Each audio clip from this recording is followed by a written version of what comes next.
கர்த்தராகிய இயேசுவின் இனிமையுள்ள நாமத்தில் நான் உங்களை வாழ்த்துகிறேன், வரவேற்கிறேன். இன்னைக்கு கடந்து வந்திருக்கிற உங்களை யாவரையும் ஆண்டவர் ஆசீர்வதித்து வழி நடத்துவார்.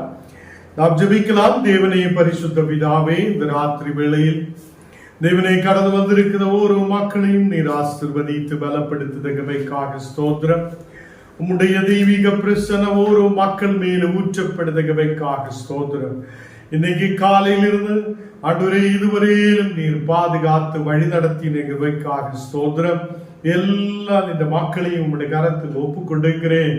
தேவனே, வராமாயிருந்த எல்லா ஆபத்துகள், அனர்த்தங்கள், பலவீனங்கள் வந்து விடுவித்து நீர் பாதுகாத்து வழி நடத்தினவைக்காக ஸ்தோத்திரம்.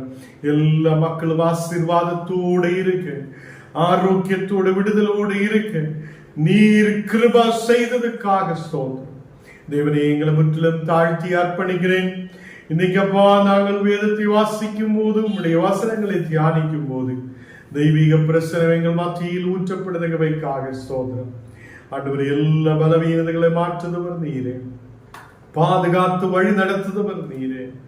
எங்கள் குறைகளை மாற்றி தேவனை நிறமான ஆசீர்வாதத்தோடு எங்களை வழி நடத்துதவர் நீராயிருக்கிறவைக்காக ஸ்தோத்திரம். நாங்கள் உண்மையை நம்புகிறேன், உம்முடைய வசனத்தில் விசுவாசமாயிருக்கிறேன். எல்லா மக்களையும் ஆவிக்குரிய நிலையில் ஆண்டவரே நீர் வளர வைக்கிறதுக்காக ஸ்தோத்திரம். எங்களை விட்டு தாழ்த்துகிறேன், அர்ப்பணிக்கிறேன் இயேசுவின் நாமத்தில். ஆமென், ஆமென். கர்த்தர் நம்மை ஆசீர்வதித்து வழி நடத்துவார். இந்த ராத்திரி வேளையில் கடந்து வந்திருக்கிற உங்களுக்கு யாவருக்கும் தேவன் ஆசீர்வாதத்தை கொடுப்பார், விடுதலை கொடுப்பார், ஒரு சௌக்கியத்தை தேவன் அனுப்புவார். ஹல்லேலூயா. நேற்று தினத்தில் நாம் சொல்லினது போல இன்னைக்கு ஒரு புது சப்ஜெக்ட். இந்த ஒரு மாசம் முழுவதும் நாம் ஒரே ஒரு விஷயத்தை குறித்து தியானிக்க விரும்புகிறேன். ஃபேமிலி, குடும்பம் என்ற ஒரு விஷயத்தை குறித்து நாம் இந்த ஒரு மாசமும் தொடர்ச்சியாக வேதத்திலிருந்து தியானிக்க விரும்புகிறேன். கர்த்தருடைய பிள்ளைகளே, குடும்பம் நமக்கு ஒரு நல்ல ஒரு தேவன் கொடுத்திருக்குதா, ஒரு நல்ல ஒரு ஈவாய் இருக்கிறது. குடும்பம் தேவனால் கட்டப்பட்டதாக இருக்கிறது. நாம் நம்புகிறார். கர்த்தர் கணவன் மனைவியாக, பிள்ளைகளாக நம்மை ஒரு குடும்பத்தில் வைத்திருக்கிறார். அது எதுக்காக வைத்திருக்கிறார் என்றால், நாம் அவரை தொழுது கொள்ள வேண்டும், நாம் அவரை துதிக்க வேண்டும், நாம் அவரை ஆராதிக்க வேண்டும். அவரையே சார்ந்திருக்குதா ஒரு குடும்பமாகி நாம் காணப்படணும் என்று தேவன் விரும்புகிறார்.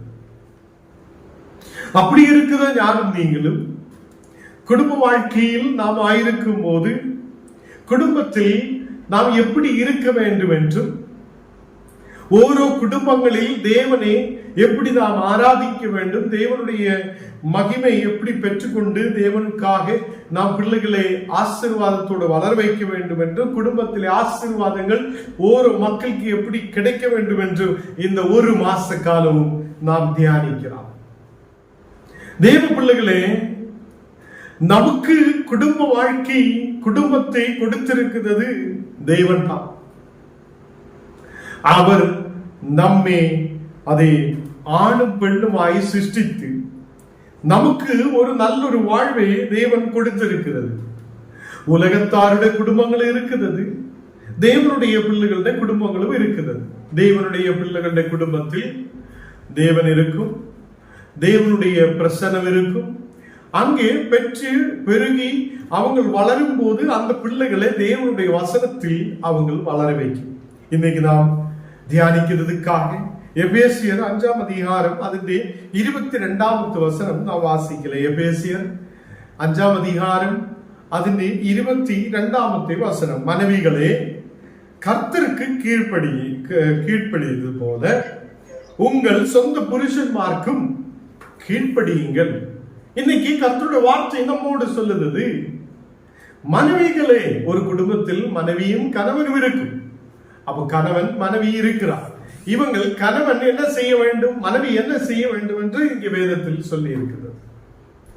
அப்போ மனைவிகளே கர்த்தருக்கு கீழ்ப்படியது போல நீங்கள் கர்த்தருக்கு எப்படி கீழ்ப்படிந்திருக்கிறதோ, தேவனுக்கு முன்பாக எப்படி நாம் ஆயிருக்கிறதோ, அப்படியே உங்க சொந்த புருஷனுக்கு நாம் கீழ்ப்படியவங்களாயிருக்கணும். அந்த வசனம் நாம் கவனமாய் கேட்கணும். சொந்த புருஷனுக்கு கீழ்ப்படியவங்களாயிருக்கும்.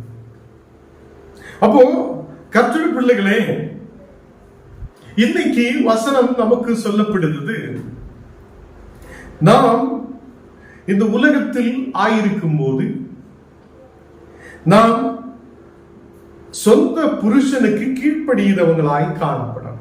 அப்போ ஒன்றாவதாக குடும்ப வாழ்க்கையில் மனைவிகள் எப்போதும் அவங்களுடைய சொந்த புருஷர்களுக்கு எப்போது கீழ்ப்படியவங்களாயிருக்கணும். எப்படி கீழ்ப்படியணும்? கர்த்தருக்கு நாம் எப்படி கீழ்ப்படியுதோ, கர்த்தருக்கும் அவருடைய வேதத்திலும் நாம் எப்படி கவனமாயிருக்குதோ, எப்படி நாம் தேவனுக்கு கீழ்ப்படிந்து முன்னாடி கடந்து செல்லுதோ, அப்படியே சொந்த புருஷர்களுக்கும் கீழ்ப்படியவங்களாய் காணப்படணும் என்று தேவனுடைய வார்த்தை சொல்லுகிறது.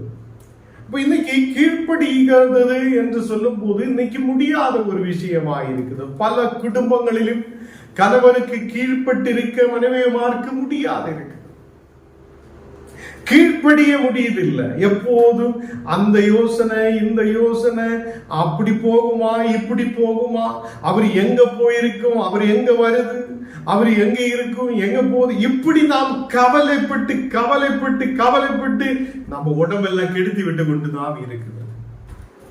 கர்த்தருடைய பிள்ளைகளே, நாம் அவருக்கு கீழ்ப்படியணும். அவர் நமக்கு ஆக தேவன் கொடுத்திருக்கிற ஒரு பொக்கிஷமாயிருக்கிறது.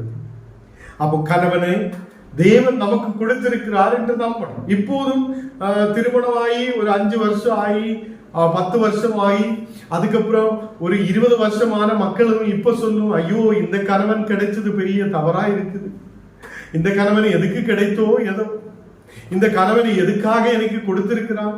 அப்போ ஹஸ்பண்டை பற்றி எப்போதும் குறை சொல்லி குறை சொல்லி குறை சொல்லி இருக்குதா அநேக மனைவிகள் உண்டு. அவங்கள் கணவன் கேட்காத எங்கேயோ ஒளிந்திருந்து வேற மக்கள் கிட்ட குறை சொல்லிட்டு இருக்கு. என்ன குறை சொல்லும்? ஐயோ இவரை திருமணம் பண்ணியது பெரிய தப்பாயிடுச்சு. என்னன்னா குழந்தையை பெற்றெடுத்து குழந்தை பெரியவங்கள் ஆயதுக்கு அப்புறம் நம்ம இப்போதும் கணவனை குறித்து தவறாய் புரிஞ்சு சொல்லிக் கொண்டிருக்கிறது. கர்த்தருடைய பிள்ளைகளே, கணவனுக்கு கீழ்ப்படியவங்களாய் காணப்படும். அவங்களுக்கு ஏதாவது குறைகள் இருந்தால் அதை மன்னித்து அவங்களோடு கூட சேர்ந்து அன்போட ஐக்கியத்தோட கீழ்ப்படிகளோடு நாம் கடந்து செல்லும் போது நல்லொரு குடும்ப வாழ்க்கையை நமக்கு முன்னாடி கொண்டு போக தேவன் நமக்கு கிருபை செய்கிறது. கர்த்தருடைய பிள்ளைகளே, ஒன்றாவதாக நாம் அவங்களுடைய குறைகளை எடுத்து பேசி பேசி வரும்போது நாம் கனவிலிருந்து தூரமாகி போய்விடும். ஒரு நாள் பக்கத்தில் வர முடியாது இருக்கும். அப்போ நாம் அவங்களுடைய குறைகளை மன்னித்து அவங்களை புரிய வச்சு அதுக்கப்புறம் நாம் அவங்களோடு கூட கீழ்ப்படியில் நாம் முன்னாடி கடந்து செல்லும் போது குடும்பம் சமாதானத்தோடு இருக்கும் என்று தேவனுடைய வார்த்தையை சொல்லுகிறது. 23வது வசனம் வாசிக்கும் போது, எபேசியர் 5ஆம் அதிகாரம் 23ஆம் வசனம் வாசிக்கும் போது, கிறிஸ்து சபைக்கு தலையாயிருக்கிறது போல புருஷனும் மனைவிக்கு தலையாயிருக்கிறார். அப்ப உங்க தலை யாரு? மனைவிமாருடைய தலை அவங்கள்ட்ட புருஷன்மாராயிருக்கிறார். சொந்த புருஷன், வேற ஏதோ புருஷன் அல்ல. அப்போ சொந்த புருஷன் அவங்களுடைய தலையாயிருக்கிறது. அப்போ கிறிஸ்து சபைக்கு எப்படி தலையாயிருக்கிறோம் பாருங்க. அந்த வசனம் சொல்லும் போது சபையையும் அங்க சொல்லப்படுது. அப்போ ஒரு சபைக்கு கிறிஸ்து எப்படி தலையாயிருக்குதோ, அப்போ ஒரு சபைக்கு எல்லா சபைகளுக்கும் தலையாயிருக்கிறவர் கிறிஸ்து. இந்த கிறிஸ்து எப்படி ஒரு சபைக்கு தலையாயிருக்குதோ அதே மாதிரி புருஷன் மனைவிக்கு தலையாயிருக்கிறார் என்று சொல்லப்படுது. அப்போ கணவன் இல்லை என்றால் அங்கு தலை இல்லை என்ற அர்த்தம்.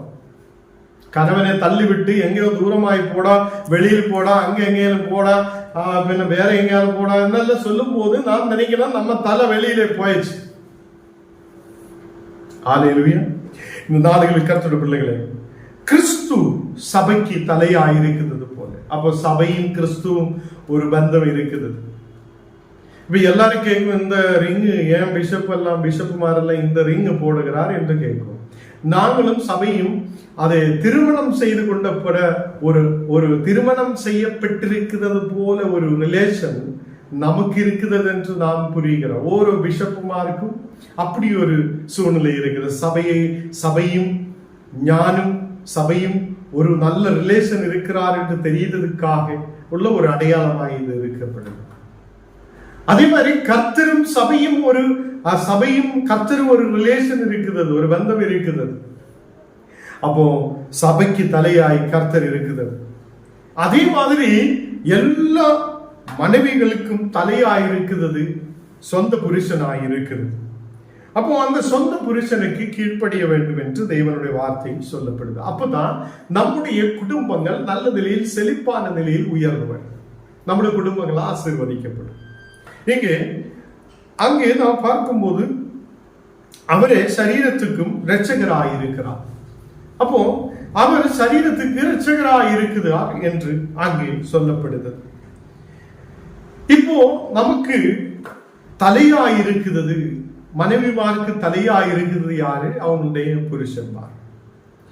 அந்த புருஷர்களுக்கு நாம் எப்போதும் ஒரு ரெஸ்பெக்ட் கொடுக்கணும், அவங்களை நாம் மதிக்கணும். அப்போ சொந்த புருஷர்களை நாம் மதிக்க வேண்டும். அப்பதான் நல்லொரு தேவனுடைய குடும்பமாய் நமக்கு வளர முடியும். அப்போ இங்கே 24வது வசனத்தில் நாம் பார்க்கும்போது, ஆகையால் சபையானது கிறிஸ்துவுக்கு கீழ்பட்டிருக்கிறது போல, அப்ப சபை எப்படி கிறிஸ்துவுக்கு கீழ்பட்டிருக்குதோ, எல்லா சபைகளும் நாம் எங்க பார்த்தாலும் சபையானது கிறிஸ்துவுக்கு கீழ்பட்டிருக்கிறது. கிறிஸ்து சபைக்கு தலையாயிருக்கிறது. அது மாதிரி மனைவிகளும் தங்கள் சொந்த புருஷர்களுக்கு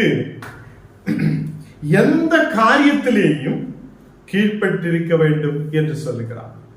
அப்ப எந்த காரியத்திலும் நம்முடைய கணவன்மாருக்கு நாம் கீழ்ப்படிந்திருக்க வேண்டும் என்று தேவனுடைய வார்த்தை சொல்லப்படுது. எப்படி சபையானது கிறிஸ்துவுக்கு கீழ்ப்படிந்திருக்குதோ, அதே மாதிரி மனைவிகளும் தங்கள் சொந்த புருஷர்களுக்கு கீழ்ப்படிந்திருக்கணும். அதை எப்படி? எந்த காரியங்களிலும் அவங்க சொல்லுத எந்த விஷயத்திலும் நாம் கீழ்ப்படிந்திருக்கணும் என்று தேவனுடைய வார்த்தை சொல்லப்படுகிறது. இன்னைக்கு நமக்கு நம்முடைய குடும்பங்களில் கீழ்ப்படியல் இல்லாது இருக்கும் போதுதான் சண்டை பெருகிறது. கீழ்ப்படியல் இல்லை என்றால் சண்டை பெருக ஆரம்பிக்கும். அப்போ கணவன் 1 சொல்லும், மனைவி 2 சொல்லும். மனைவி 2 சொல்லும் போது கணவன் 6 சொல்லும். அதுக்கப்புறம் 10 சொல்லி 15 சொல்லி அங்கே பிரச்சனையாயி, சண்டையாயி, பிரிவினையாயி, கஷ்டமாயி, இப்படித்தான் நம்ம குடும்பங்கள் தேவனற்ற குடும்பங்களாய் காணப்படுகிறது. இன்னைக்கு நாம் பார்க்கும்போது அநேக குடும்பங்கள் தேவனற்ற குடும்பங்களாய் காணப்படுது. கர்த்தருடைய பிள்ளைகளே, குடும்பம் எப்படி இருக்க வேண்டும் என்று தேவனுடைய வார்த்தை முதல் நாளிலே தேவ வார்த்தை நம்மோடு சொல்லுது. மனைவிமார் கணவன்மார்க்கு கீழ்ப்படியும். அதே மாதிரி அவங்கள் தங்கள் புருஷர்கள் எந்த காரியத்திலும் அந்த மனைவிகள் புருஷர்களுக்கு கீழ்ப்பட்டிருக்க வேண்டும் என்று தேவனுடைய வார்த்தை சொல்லப்படுகிறது. 25வது வசனத்திலிருந்து நாம் வாசிக்கும் போது இதுவரைக்கும் மனைவிகளுக்கு தானே சொல்லி இருக்கு என்று நாம் நினைக்கிறோம். 25வது வசனத்திலிருந்து புருஷர்களுக்கும் சொல்லுகிறார், கணவன்மாரும் எப்படி இருக்க வேண்டும் என்று தேவனுடைய வார்த்தை சொல்லப்படுகிறது. இங்கு 25வது வசனம் வாசிக்கும் போது, புருஷர்களே உங்கள் மனைவிகளில் அன்பு கூறுங்கள் என்று சொல்லுகிறார். புருஷர்கள் எப்போதும் தங்கள் மனைவிகளை பார்த்த உடனே சண்டை போடணும் என்று இங்கே சொல்லப்பட்டது இல்லை. அது எடுத்துட்டு வா, இது எடுத்துட்டு வா, தண்ணி எடுத்துட்டு வா, இப்படி சொல்லுத அல்ல. ஒரு கணவன் அன்போடு அங்கே சொல்லப்பட வேண்டும் என்றும் அன்பு கூறுங்கள் என்று தேவனுடைய வார்த்தை சொல்லுகிறார். அப்போ புருஷர்கள் உங்கள் மனைவிகளில் அன்பு கூறுங்குத மக்களாய் காணப்படும். அப்படியே கிறிஸ்துவும் சபையில் அன்பு கூர்ந்து, கிறிஸ்து எப்படி சபையை அன்பு கூர்ந்து இருக்குதோ அதே மாதிரி தன் சொந்த மனைவியையும் அன்பு கூற வேண்டும் என்று தேவனுடைய வார்த்தை சொல்லுகிறார். இன்னைக்கு குடும்பங்களில் அன்பு போய்விடும் போதுதான் அங்கே பிரிவினைகள், பிரச்சனைகள், சண்டைகள் பெருகி வருகிறார். வாழ்க்கை நமக்கு இந்த உலகத்தில் கொஞ்சம் நாளத்தைக்கு தான் இந்த வாழ்க்கை தேவன் நமக்கு கொடுத்திருக்கிறது. அப்படி இந்த வாழ்க்கை கொடுத்திருக்கும் போது எப்படியோ நாம் வாழலாம் என்று அல்ல. நமக்கு கிடைத்திருக்கிறது ஒரு பொக்கிஷம் என்று நாம் நினைக்கிறோம். கணவனாயாலும் மனைவியாயாலும் எனக்கு தேவன் கொடுத்திருக்கிறது பெரிய ஒரு முத்தாய் இருக்கிறது, பெரிய ஒரு பொக்கிஷமாய் இருக்கிறது என்று நாம் நினைக்கிறோம். அப்படி நினைக்கும் போது அங்கே அன்பு இருக்கும், அங்கே கீழ்ப்படியல் இருக்கும். எந்த குடும்பத்தில் அன்பும் கீழ்ப்படியலும் இருக்குதோ அந்த குடும்பம் தேவனுடைய குடும்பமாய் முன்னாடி கடந்து வர முடியும். கிறிஸ்து எப்படி சபையை அன்பு கூர்ந்தோ அதே மாதிரி புருஷர்களும் தன் மனைவிகளை அன்பு கூற வேண்டும் என்று தேவனுடைய வார்த்தை சொல்லுகிறார். இங்கு வசனத்தில் நாம் கீழே வசனங்கள் வாசிச்சு பார்க்கும் போது தாம் அதை திருவசனத்தை கொண்டு தண்ணீர் முழுக்கினால் சுத்திகரித்து பரிசுத்தமாக்கி இருக்கிறதுக்கும், அப்போ தேவன் இயேசு கிறிஸ்து நம்மை திருவசனத்தை கொண்டு பலப்படுத்தி இருக்கிறது. திருவசனத்தால் நம்மை தேவன் பலப்படுத்தி இருக்கிறது. தண்ணீர் முழுக்கினால் சுத்திகரித்து நம்மை பரிசுத்தம் உள்ளவராய் மாற்றி இருக்கிறது. அப்போ ஒரு சபையில் நாம் கடந்து செல்லும் போது நாம் தேவனுடைய அன்பை தரிசிக்கிறது, தேவனுடைய அன்பை பார்க்கிறோம். அந்த தேவனுடைய அன்பினாலே நாம் திருவசனம் கொண்டு பலப்பட்டவராய் இருக்கிறது. திருவசனத்தால் நாம் முன்னாடி கடந்து செல்ல மக்களாய் இருக்கிறது. தண்ணீர் முழுக்கினால் நாம் சுத்திகரிக்கப்பட்டவராய் இருக்கிறது. கர்த்தருடைய பிள்ளைகளே, குடும்பத்தில் புருஷர்கள் மனைவிகளை நேசிக்கும் போது அங்கே ஒரு சமாதானம் இருக்கும். அன்பு கூறும் போது ஒரு சமாதானம் உள்ள குடும்பமாய் மாற்றப்பட முடியும். எப்படி தேவ வசனத்தை கொண்டு நம்மை தேவன் பலப்படுத்துதோ அதே மாதிரி உங்களையும் உங்களுடைய குடும்பங்களையும் தேவன் பலப்படுத்தி வழி நடத்துது. தண்ணீர் முழுக்கினால் எப்படி தேவன் நம்மை சுத்திகரித்து இருக்குதோ, சபையில் சுத்திகரித்து நம்மை பரிசுத்தம் உள்ளவராய் மாற்றி இருக்குதோ, அதே மாதிரி ஒரு கணவனும் தன் மனைவிகளை பரிசுத்தம் உள்ளதாய் சுத்திகரிப்புள்ளதாய் வசனத்தில் பலப்பட்டு இருக்கிறவங்களாய் மாற்றணும் என்றால் அவங்கள் தன் மனைவிகளை அன்பு செலுத்த வேண்டும் என்று சொல்லப்படுகிறது. எந்த கரையோ எந்த அசுத்தமான கிரியைகளோ இல்லாமல் பரிசுத்தமும் விலையற்றதுமான மகிமையுள்ள சபையாக அதை தமக்கு முன் நிறுத்திக் கொள்வதற்கும் தம்மை தாமே அதுக்காக ஒப்பு கொடுத்திருக்கிறார். இயேசு கிறிஸ்து என்ன செய்திருக்கிறார் என்று இங்கே எடுத்து சொல்லுகிறார். இயேசு கிறிஸ்து சபையை நிலநிறுத்துவதற்காக தம்மை தாமே ஒப்பு கொடுத்திருக்கிறார். அப்போ கணவன்மார் அந்த குடும்பத்துக்காக தம்மை தாமே ஒப்பு கொடுக்கிறவங்களாய் காணப்படும்.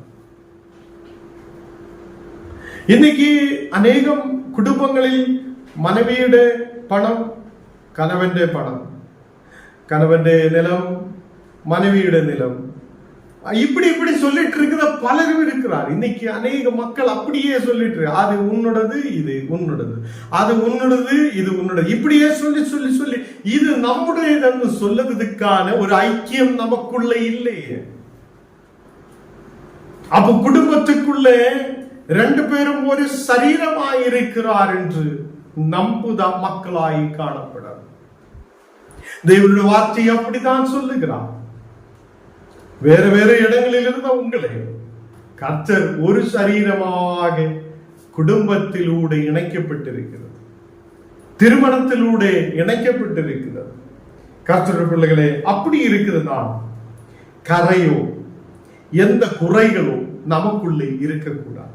கணவன்மாரோடு சொல்லுகிறார், குறைகளை நாம் மாற்றணும், கரைகள் நம் வாழ்க்கையில் இருந்து எடுத்து மாற்றணும், பரிசுத்தம் உள்ளவராய் நாம் காணப்படட்டும். இப்போ அவருடைய மகிமையாலே பரிசுத்தமும் விலையற்றதுமான மகிமை உள்ள சபையாக மாற்றுவதற்கு இயேசு தம்மை தாமே ஒப்பு கொடுத்தது போல நீங்களும் தன் மனைவிகளுக்காக குடும்பத்துக்காக ஒப்பு கொடுக்க வேண்டும் என்று தேவனுடைய வார்த்தை சொல்லப்படுகிறது. சில நேரத்தில் மனைவி ஏதாவது சொல்லும் போது நம்மை தாமே கொஞ்சம் தாழ்த்தி குடும்பத்துக்காக ஒப்பு கொடுக்கும் போது அங்கே ஒரு சமாதானம் இருக்கும். காலையிலிருந்து சாயங்காலம் வரையும் வேலை செய்து கஷ்டப்பட்டு வரும்போது அங்கே சண்டை இருக்கும் போது குடும்பம் தேவனுடைய குடும்பமாய் முன்னாடி கடந்து செல்ல முடியாது. அப்போ ஒரு அன்பு இருக்கும் போதுதான், புருஷர்கள் தன் மனைவிகளின் மேல் அன்பு செலுத்தும் போதுதான் அங்கே பரிசுத்தம் இருக்கும், சுத்திகரணம் இருக்கும், அதை சுத்தியாக்கப்பட்ட ஒரு நிலைமை இருக்கும், அதை கரை இல்லாததாய் இருக்கப்படும், பரிசுத்தமான ஒரு குடும்ப வாழ்க்கை அங்கே இருக்கப்படும். கர்த்தருடைய பிள்ளைகளே, இன்னைக்கு என்ன கேக்குதா கணவன் மாறே, நீங்கள் உங்க குடும்பத்துக்காக உங்களை தாமே ஒப்பு கொடுக்கட்டும். ஏதோ பிரச்சனை வரும்போது குடும்பத்தை விட்டு ஓடி விடுதவங்களாய் அல்ல, அங்கே இருந்து அந்த குடும்பத்தை காப்பாற்றி முன்னாடி நடத்துதவங்களாய், பிள்ளைகளை நேசித்து மனைவிகளை நேசித்து முன்னாடி கடந்து செல்லுதவங்களாய் நாம் காணப்படுதோம். இங்க 28வது வசனம் கூட வாசிச்சு ഞാൻ നിപ്പാട്ട വിരുമ്പുகிறேன். எபேசியர் 5ஆம் அதிகாரம் അതിന്റെ 28வது வசனம் வாசிக்கலாம். அப்படியே புருஷர்களும் தங்கள் மனைவியை தங்கள் சொந்த சரீரங்களாக பாவித்து, புருஷர்கள் தன் மனைவிகளே தங்கள் சொந்த சரீரமாக நீங்கள் பாவிக்க வேண்டும் என்று சொல்லுகிறார். அப்போ புருஷர்கள் உங்க மனைவிகளே என்ன செய்யணும்? உங்களுடைய சொந்த சரீரமாக பார்க்கணும். இப்போ நம்முடைய கை இருக்கிறார், இங்கே நம்ம ஒரு வெட்டு கொண்டால் எப்படி இருக்கும்? மொத்த சரீரத்துக்கு ஒரு வலி இருக்கிறது போல உங்க மனைவியுடைய சரீரமும் அது என்னுடைய சரீரமா இருக்கிறார் என்று நம்புதவன் அவன் பரிசுத்தம் உள்ளவனாய் இருக்கும், அவன் சுத்திகரணம் உள்ளவனாய் இருக்கும், அவனுடைய மனது நல்லபடி இருக்கும், அவன் நன்மை செய்தவங்களாய் இருக்கும், அதை மனைவியை நல்ல நேசிக்கிறவராயிருக்கும். கர்த்தருடைய பிள்ளைகளை இன்னைக்கு மனைவியை நேசிக்க முடியாது, வேற எங்கேயோ எல்லாம் ஓடிக்கொண்டிருக்கு. மனைவியை நேசிக்க முடியாது, நாம் எங்கேயோ ஓடப்படும் போது நாம் நினைக்கணும் நமக்கு ஏதோ பிரச்சனை இருக்கிறார் என்று புரியணும். கர்த்தருடைய பிள்ளைகளே, இன்னைக்கு அன்புக்காக ஓடுத அநேகர் உண்டு. ஒரு சமாதானம் இல்லாத, அன்பு இல்லாத குடும்பத்தில் ஒரு பிரச்சனையோடு இருக்கும் போது மனைவியை நேசிக்க முடியாது, பேச முடியாது, அப்படியே ஓடிவிடுத, வாழ்க்கையிலிருந்து ஓடிவிடுத அநேகர் இருக்கிறார். கர்த்தருடைய பிள்ளைகளே, அப்படிப்பட்ட மக்களோடு தேவனுடைய வார்த்தை சொல்லுகிறது, புருஷர்களும் தங்கள் மனைவிகளை தங்கள் சொந்த சரீரங்களாக பாவித்து, உங்களுடைய சொந்த சரீரம் தான் என்னுடைய மனைவி என்று நீங்க நினைக்க வேண்டும். அப்போ தேவனுடைய வார்த்தை மிக தெளிவாய் சொல்லுகிறது, கணவரின் மனைவியும் ஒரு சரீரமாய் இருக்கிறது. அது புரிதவங்கள் ஒரு நாளும் பிரிதற்காக போக மாட்டேன், ஒரு நாளும் சண்டைக்காக பிரச்சனைக்காக கடந்து செல்ல மாட்டேன். அது என்னுடைய சரீரம். உன்னுடைய சரீரத்தில் ஒரு காலிலோ கையிலோ இல்ல தலையிலோ ஒரு அடிபட்டால் நின்ற தலையை வெட்டி நம்ம எரிஞ்சு விடுவான் இல்ல, நம்ம அதே தூரமாய் போ என்று சொல்லுமா இல்ல. அப்படி இருக்கும்போது சொந்த மனைவியையும் தூரமா போ, அங்க போ, இங்க போ என்று சொல்லுறதுக்காக அல்ல. கணவனை நீ அங்க போ இங்க போ சொல்லுறதுக்காக அல்ல. கீழ்ப்படிந்து மனைவிகள் கீழ்ப்படியணும், கணவன்மார் மனைவிகளை நேசிக்கணும். இப்படி இருக்கும்போது குடும்பம் தேவனுடைய குடும்பமாய் வர முடியும். அப்போ புருஷர்கள் தங்கள் மனைவிகளை தங்கள் சொந்த சரீரமாய் நினைவு கூறி நினைத்து அவர்களில் அன்பு கூற வேண்டும் என்று தேவனுடைய வார்த்தை சொல்லுகிறது. கணவன்மாரோடு சொல்லுது, நீங்க அன்புதான் செலுத்த வேண்டும் என்று சொல்லுகிறார். நீங்க அன்பு செலுத்தி உங்கள் சரீரமாய் அந்த மனைவிகளையும் எண்ணிக்கொண்டு நீங்கள் அன்பு செலுத்தி அன்பு கூர்ந்து முன்னாடி கடந்து செல்ல வேண்டும் என்று தேவனுடைய வார்த்தை சொல்லப்படுகிறது. தன் மனைவியில் அன்பு கூறுகிறவன் தன்னில் தான் அன்பு கூறுகிறார் என்று தேவனுடைய வார்த்தை சொல்லுகிறார். தன் மனைவியிலே அன்பு கூறுங்கள். உங்களுடைய வைஃப் அப்படியே வைஃபின் மேல் உங்களுக்கு உங்களுடைய மனைவியின் மேல் ஒரு அன்பு கூறும்போது தன்னில் தான் அன்பு கூறுகிறார் என்று சொல்லப்படுது. எனக்கு ஒரு சமாதானம் இல்லையே, குடும்பத்தில் ஒரு சந்தோஷம் இல்லையே, என்ற குடும்பத்தில் எப்போதும் பிரச்சனையே பிரச்சனை என்று சொல்லிட்டு இருக்குதா கர்த்தருடைய பிள்ளைகளை, இந்த வசனம் உங்களுக்கு மிகவும் பெரியதாக இருக்கு. மனைவிகள் குடும்பத்தில் கீழ்ப்படியும் போது, கணவனுக்கு கீழ்ப்படியும் போது அங்கு ஒரு சமாதானமும் சந்தோஷமும் இருக்கும். அதே மாதிரி புருஷர்கள் தன் மனைவிகளை நேசிக்கும் போது அங்கு உண்மையாக ஒரு பரிசுத்தமும் சுத்திகரிப்பும் நல்ல ஒரு சுத்திகரிக்கப்பட்டதான வசனத்தில் பலப்பட்டிருக்கிற ஒரு சபையை போல இந்த குடும்பம் முன்னாடி கடந்து செல்ல முடியும். தேவனுடைய பிள்ளைகளை, நீங்கள் அன்பு கூர்ந்து ஒருவருக்கு ஒருவர் அன்பு கூர்ந்து குடும்பத்தில் நாம் முன்னாடி கடந்து செல்லட்டும். கர்த்தருடைய பிள்ளைகளே, இந்த நாட்களில் நாம் குடும்பம் என்று சொல்லுத ஒரு விஷயத்தை குறித்து இந்த ஒரு மாச காலமும் நாம் தியானிக்க விரும்புகிறோம். இந்த ஒரு மாச காலமும் இந்த 8:30 மணியிலிருந்து 9 மணி வரைக்கும் உங்களுக்கு இந்த குடும்பத்தை குறித்துள்ள வார்த்தைகள் உங்களுக்கு கேட்க முடியும். நிச்சயமாய் எல்லா நாளும் கடந்து வாருங்கள். தேவன் உங்களை உங்களுடைய குடும்பத்தையும் ஆசீர்வதிப்பார். ஜெபம் செய்வோம்.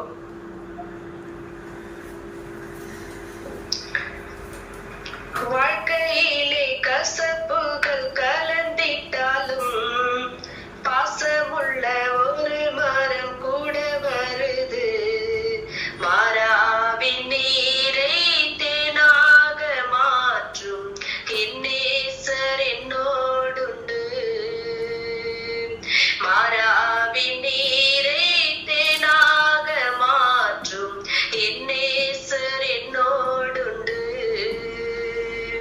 தேவா நான் எதினால் விசேஷித்தவள், ராஜா நான் அதை தினம் யோசிப்பவள். தேவா நான் எதினால் விசேஷித்தவள், ராஜா நான் அதை தினம் யோசிப்பவள். எதினால் இது எதினால் நீர் என்னோடு இருப்பதினால். துதிகளின் மத்தியில் வாசம் செய்கிறவரே ஸ்தோத்திரிக்கிறோம் ராஜா, துதிக்கிறோம் ஆண்டவரே. இந்த நாள் முழுதும் கூட அப்பா எங்களை சுகன்பல ஜீவனோடு வழி நடத்தி பாதுகாத்து ஆண்டவரே, இந்த இரவு நேரத்திலே அப்பா இந்த கூகுள் மீட்டிங்கள் மூலியமாக ஆண்டவரே ஒவ்வொரு குடும்பத்தையும் நீர் இணைத்து ஆண்டவரே உம்முடைய வார்த்தையை கேட்கும்படியாய் ஆண்டவரே நீர் செய்த இந்த கிருபைக்காய் நாங்கள் நன்றி செலுத்துகிறோம் கர்த்தாவே, ஸ்தோத்திரிக்கிறோம் ராஜா. எந்த தடையும் இன்றி அப்பா அந்த தொடக்கம் முதல் முடிவு பரியந்தம் கூட அப்பா உடைய கிருபையினாலே ஆண்டவரே இந்த ஆராதனை நடக்கும்படியாய் நீர் உதவி செய்த கிருபைக்காய் கூட நாங்கள் நன்றி செலுத்துகிறோம் ஐயா, ஸ்தோத்திரிக்கிறோம் ராஜா. இந்த மீட்டிங்களை கலந்து கொண்டிருக்கிற 8 குடும்பங்களுடைய கரங்களில் நாங்கள் ஒப்பு கொடுக்கிறோம் ராஜா, ஸ்தோத்திரிக்கிறோம். யூடியூப் மூலியமாகவும் பேஸ்புக் மூலியமாகவும் கூட ராஜா அந்த ஆராதனை ஆண்டவரை பார்த்து கொண்டிருக்கிற ஒவ்வொரு குடும்பங்களுடைய கரங்களில் நாங்கள் ஒப்பு கொடுக்கிறோம் ராஜா, ஸ்தோத்திரிக்கிறோம் ராஜா. இந்த நாளில் நாங்கள் கேட்ட வார்த்தைகளின் படி அப்பா முதலாவது உமக்கு கீழ்ப்படிந்து நடக்கும்படியாய் நீர் உதவி செய்கிற ராஜா. அநேக குடும்பங்களிலே அப்பா சமாதானம் இல்லாமல் ஆண்டவரே கணவன் மனைவி ஒருவரை ஒருவர் ஆண்டவரே வெறுத்து வாழ்கின்ற வாழ்க்கைகளை ஆண்டவரே நாங்கள் உணர்ந்து பார்க்கிறோம் ராஜா. ஆமாண்டவரே கணவன் மனைவியுமாக ஆண்டவரே ஒருவரை ஒரு புரிந்து சமாதானத்தோடு அப்பா உமக்கு கீழ்ப்படுகிறது போல ராஜா எங்களுடைய வாழ்க்கையிலே ஆண்டவரே நாங்கள் பயபக்தியோடு அப்பா நாங்கள் வாழ்கின்ற நாட்களில் அப்பா உமக்கு பிரியமாய் நாங்கள் வாழும்படியே நீர் உதவி செய்கிற ராஜா, ஸ்தோத்திரிக்கிறோம். எத்தனையோ குடும்பங்கள் ஆண்டவரே சமாதானம் இல்லாமல் ஆண்டவரே பிரச்சனைகளோடு வாழ்ந்து கொண்டிருக்கலாம். இந்த நாளில நாங்கள் கேட்ட வார்த்தைகளின் படியே அப்பா முதலாவது உங்களுக்கு கீழ்ப்படிந்து நடக்கிற தன்மையை நீர் கொடுங்க கர்த்தாவே. அதற்கு தடையா இருக்கிற ஆண்டவரே எந்த வித வன்கண்கள் பொறாமைகள் பொச்சரிப்புகள் எதுவா இருந்தாலும் கூட அப்பா என் தேவன் ஆண்டவரே இயேசுவின் நாமத்தினால எல்லாவற்றையும் நீர் எரிச்சு மாற்றுங்க கர்த்தாவே, ஸ்தோத்திரிக்கிறோம். இந்த ஊழியம் ஆண்டவரே இன்னும் அநேகருக்கு சாட்சியா இருக்கும்படியா நீர் உதவி செய்க கர்த்தாவே. ஊழியத்தை பலப்படுத்துங்க ராஜா. எங்களுக்காக வார்த்தையை பேசுகிற அடியானை நீர் மறைத்து பேசுகிற கிருபைக்காய் நாங்கள் நன்றி செலுத்துகிறோம் ராஜா. அவர் போகிற இடங்களில் எல்லாம் அவருடைய கிருபை இருக்கட்டும், அவருடைய சமூகம் முன்பாக செல்லட்டும் ராஜா. அவருடைய குடும்பத்தை நீர் தாங்கிக் கொள்ளுங்க, பலப்படுத்துங்க ராஜா. இரவு முழுது கூட நல்ல நித்திரை கொடுத்து அதிகாலை நம்ம துதிக்கும்படியாய் ஒரு சிலாக்கியத்தை கொடுங்க ராஜா. நாளையில ஆண்டவர் இந்த நேரத்துல நாங்கள் ஒவ்வொரு நாளும் அப்ப வார்த்தையை கேட்கும்படி நீர் உதவி செய்கிற ராஜா. எங்களை நாங்கள் தாழ்த்தி கொள்ளுகிறோம். உம்முடைய நாமத்தை மட்டுமே நாங்கள் உயர்த்துகிறோம். எல்லா துதி கன மகிமையெல்லாம் ஒருவருக்கே நாங்கள் செலுத்துகிறோம். இயேசு கிறிஸ்து மூலம் ஜெபிக்கிறோம் எங்கள் ஜீவனுள்ள நல்ல பிதாவே, ஆமென். ஆமென். தேவனே சொர்க்கஸ்த பிதாவே, இந்த ராத்திரி வேளையிலப்பா நாங்கள் ஒன்று சேர்ந்து ஜெபிக்கிறேன். இந்த நேரத்தில் அநேகர் வியாதியோடு பலவீனதையோடு இந்த மீட்டிங்கில் கடந்து வந்திருக்கிறார். தேவனை விசேஷமாக வியாதியோடு இருக்கிற மக்களுக்காக ஜெபிக்கிறேன். ஒரு சௌக்கியத்தை நீர் கொடுத்து நீர் வழி நடத்துவதற்காக ஸ்தோத்திரம். இந்த நேரத்தில் கர்த்தாவே, வியாதியோடு பலவீனதையோடு அநேக கண்ணீரான சூழ்நிலையோடு இருக்கிற மக்களுக்கு ஒரு பெரிய விடுதலையும் பெரிய சௌக்கியத்தையும் நீர் கட்டளை எடுத்தவைக்காக ஸ்தோத்திரம். குடும்பங்களில் ஒரு சமாதானம் உண்டாகட்டும். தேவனே, கணவன் மனைவி கீழ்ப்படிந்து சந்தோஷத்தோடு மகிழ்ச்சியோடு இருக்கப்படுத மக்களாக இருக்க நீர் கிருபை செய்ததுக்காக ஸ்தோத்திரம். இந்த ஓரோ குடும்பங்களில் ஒரு பெரிய மாற்றம் உண்டாக நீர் கிருபை செய்ததுக்காக ஸ்தோத்திரம். நாங்கள் இன்னையிலிருந்து ஆரம்பித்திருக்கிற இந்த குடும்பம் என்ற இந்த சப்ஜெக்ட் ஆண்டவரே, இந்த ஒரு மாச காலம் நாங்கள் அதை தியானிக்கும் போது தேவனே, தேவ வார்த்தைகளால் நீர் எங்களை நிரப்பும். ஒரு குடும்பத்தில் நாங்கள் எப்படி இருக்க வேண்டும் என்று தேவனே நீர் எங்களோடு பேசுவதற்காக ஸ்தோத்திரம். வருந்த நாளில் அநேக மக்கள் இந்த வசனங்கள் கேட்க கடந்து வர நீர் கிருபை செய்ததுக்காக ஸ்தோத்திரம். எங்களை முற்றிலும் தாழ்த்துகிறேன், அர்ப்பணிக்கிறேன். இயேசுவின் நாமத்தில் ஜெபங்களும் நல்ல பிதாவே, ஆமென். என் ஆத்மாவே கர்த்தரே ஸ்தோத்திரி, என் முழுமே பரிசுத்த நாமத்தை ஸ்தோத்திரி. என் ஆத்மாவே கர்த்தரே ஸ்தோத்திரி, கர்த்தர் செய்த சகல உபகாரங்கள் மறவாதே. ஆமென்.